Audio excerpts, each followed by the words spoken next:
बातमीचे प्रायोजक आहेत हॉटेल रोहित।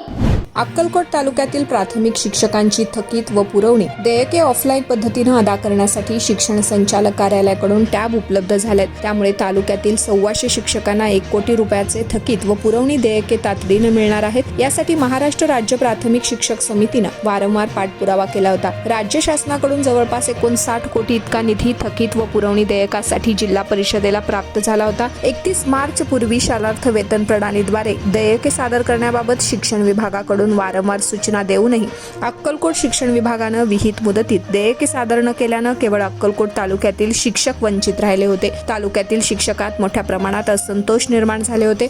मागील 2 महिन्यापासून जिल्हा प्राथमिक शिक्षक समितीच्या वतीनं मुख्य कार्यकारी अधिकारी कुलदीप जंगम, शिक्षणाधिकारी प्राथमिक कदर शेख यांच्याकडे निवेदनाद्वारे जिल्हाध्यक्ष सुरेश पवार यांच्या नेतृत्वाखाली शिष्टमंडळाच्या वतीनं थकीत पुरवणी देयके मिळावी अशी मागणी केली होती। संघटनेच्या मागणीनुसार शिक्षण संचालक कार्यालयाकडून थकीत व पुरवणी देयके अदा करण्यासाठी टॅब शालार्थ प्रणालीमध्ये कार्यान्वित झाले आहेत। लवकरच ही बिले संबंधित शिक्षकांना अदा होण्याचा मार्ग मोकळा झालाय।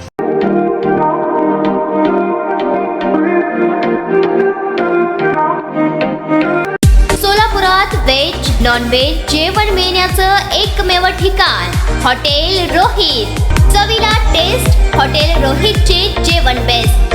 बर्थडे पार्टी, कार्यक्रम, विविध पार्टींचे ऑर्डर्स ही स्वीकारले जातील। ग्राहकांसाठी खास पार्सलची सोय। आमचा पत्ता हॉटेल रोहित, 7 रस्ता अपोजिट कारीगर पेट्रोल पंप, सोलापूर।